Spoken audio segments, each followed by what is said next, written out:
This is the face of Bindi Johal. At first glance, this casually dressed young man may look like many other residences of Vancouver. Only Bindi Johal was one of Canada's most notorious gangsters. But this was no secret double life. Bindi's career as a criminal was a very public affair, and one that ended in bloodshed on a nightclub dance floor.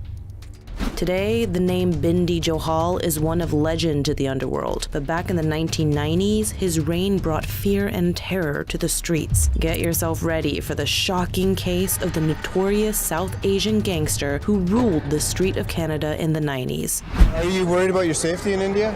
I never worry about my safety. My safety is no problem. And what about the shootings last night? Just move the camera, you might have to worry about your safety. Hey, get that thing out of the face or I'll rip it right off your head. I don't give a okay? Get that thing away. As 300 people enjoy their night in Vancouver, they would have no idea of the horror they were about to witness. 27-year-old Bindi Johal was something of a celebrity, but for all the wrong reasons. As Johal was happily dancing the night away, he was approached by a gunman and shot from behind. As confusion filled the nightclub, the shooter managed to escape, and Johal was left bleeding on the dance floor. Bindi Johal was shot in the back of the head on the Palladium nightclub dance floor. He was 27. He was rushed to the hospital, but despite the best efforts of the medics, he succumbed to his injuries and died 4 hours after the bullets were fired. Even with hundreds of people present that fatal night, not one witness could describe the assailant who opened fire. Only months before the shooting, 3 of Johal's associates were also killed, bringing a bloody war to Vancouver like nothing the city has ever seen. But just how did this Indian immigrant become one of the most dangerous men in Canada? His story is a roller coaster of violence, betrayal, and cold-blooded murder. He isn't affiliated with any gangs, but he's no stranger to police or the public. In court, Bindi Johal admitted to being a drug dealer. He was tried for the murder of 2 of his former friends. He was acquitted. Police continue to keep an eye on Mr. Johal. Punjab, India, 1975. Johal was only 4 years old when his parents uprooted themselves from their home and moved to Vancouver, British Columbia. From an early age, it was clear that Johal had a problem with authority and generally showed a lack of respect for anyone. He soon became a problem child, and even his teachers raised concerns about his behavior and lack of remorse for his own actions. At only 18 years old, he was sentenced to 60 days prison time for the brutal assault of his school's vice principal. So severe was the attack that his victim spent considerable time recovering from his injuries. He was expelled immediately, but did not accept responsibility, and even tried to blame society as a whole. According to Johal, he was the victim of a bigoted society that did not accept his Indo-Canadian heritage, and this was the reason he lashed out so violently. During his trial, the judge rejected his claims and saw no signs of prejudice from Johal's victim, giving him no excuses to pick his vice principal as his victim. The time he spent in jail, however, did not teach him a lesson, and after his release, it would not be long before he once again found himself before a judge.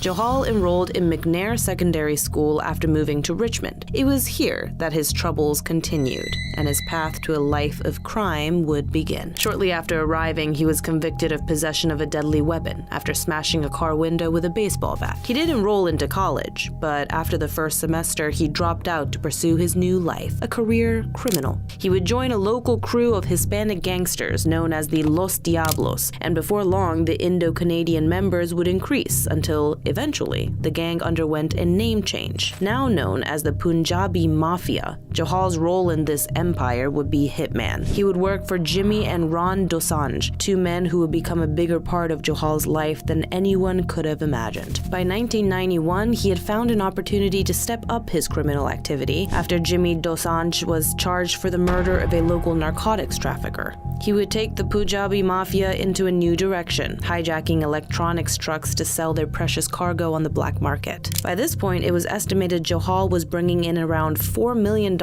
annually. But his biggest problem, and his eventual undoing, would be his temper and disregard for anyone else, including his own gang members.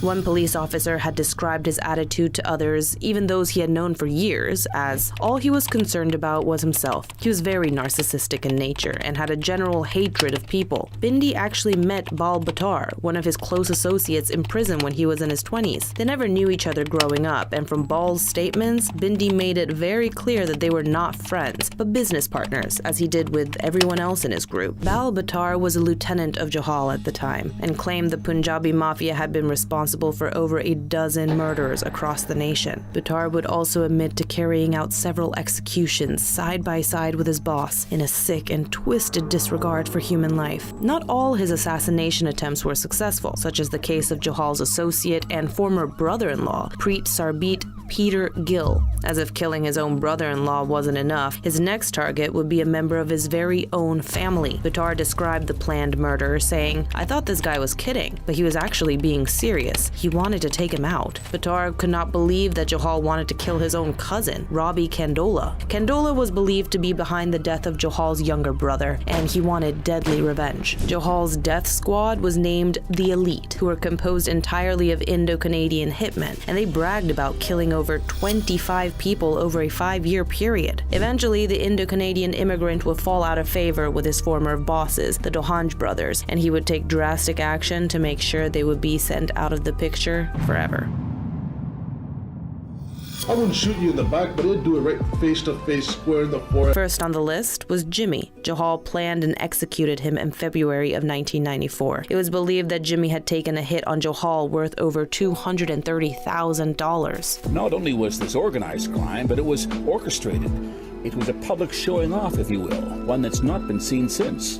There were the Dosanjh brothers, Ron and Jim, who would later have a falling out with Bindi Johal. Instead of carrying out the assassination, the hitman Jimmy had hired approached Johal and offered to take out Jimmy instead, and he jumped at the chance to take his enemy by surprise. After the hit, Johal even had the nerve to appear on live television to speak about the event.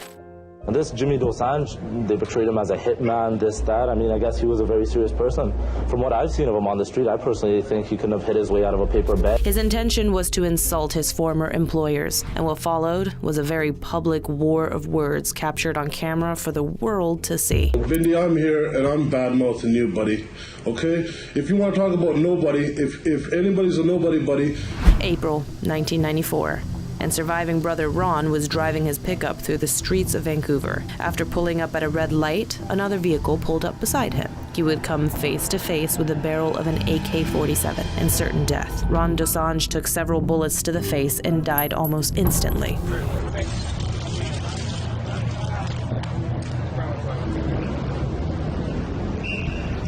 Just weeks later, Johal's neighbor, Greg Olson, who was walking his dog, was killed in a case of mistaken identity outside his own home. There were multiple gang-related murders through the 90s, including the death of Johal's neighbor, Glenn Olson, an innocent bystander who was out walking his dog. The very next day, Bindi Johal was charged with the first-degree murder of the Dosanjh brothers, alongside the suspected gunmen, Sarbit Gill, Rajinder Bigjal Benji, Michael Kim Bundai, Sun News Lai, Preet Peter Sarbit Gill, and Kim Phil Hosik.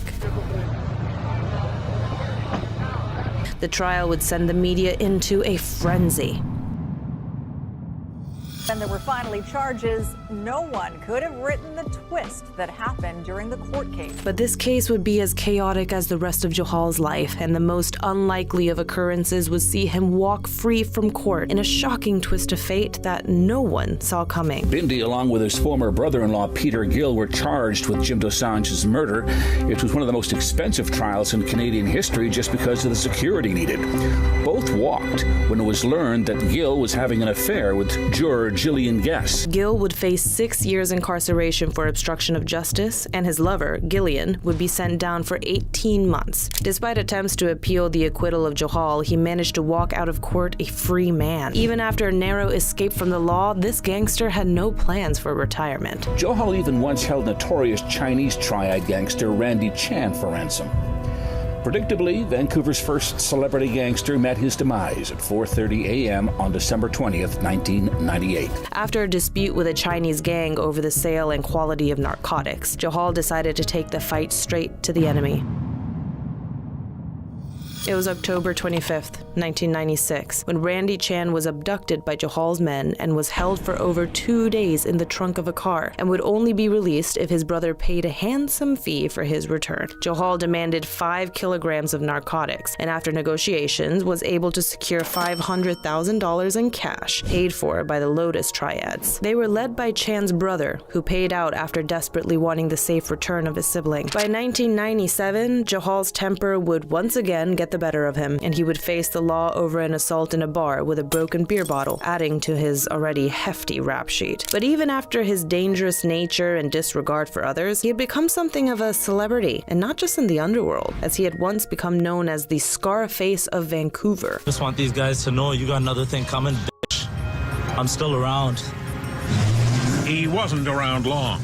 Bindi Johal's fast life came to a fast end. Over the next few years, Johal would embark on a killing spree, using the elite to take out rivals, fellow gang members, and just about anyone who chose to cross him. His first targets would be the associates of his former rivals, the Dosanjh brothers, who he would periodically take out one person at a time. His last known hits would be one of his own gang members and a close associate, showing the same disregard as he did for anyone who he thought had wronged him. First was Derek Chang Shankar, who had insulted Johal after he refused to join Shankar at a nightclub. Instead of just leaving Johal to his own devices, he would tease his temperamental boss to the point where his life would soon be in danger. Lo and behold, when Shankar was sleeping in his car after falling asleep drunk one September night in 1998, he woke to find Johal pointing a gun at his face and certain death. Only weeks later, an associate, Roman Danny Mann, would express his desire to leave the criminal life. Enraging Johal so much, he punched Mann into unconsciousness. Not satisfied with the punishment dished out, Johal decided Mann's life was to end. Mann was found in an industrial estate the same night with a single fatal bullet wound to the head. When Johal's lieutenant, Batar, asked about the murder, he was told, blame it on the HA, otherwise known as the Hells Angels. But Johal's life of crime would come to a bloody end on December 20th, 1998, at the Palladium nightclub, when his assassin shot him in the head and brought an end to the life of Bindi Johal for good.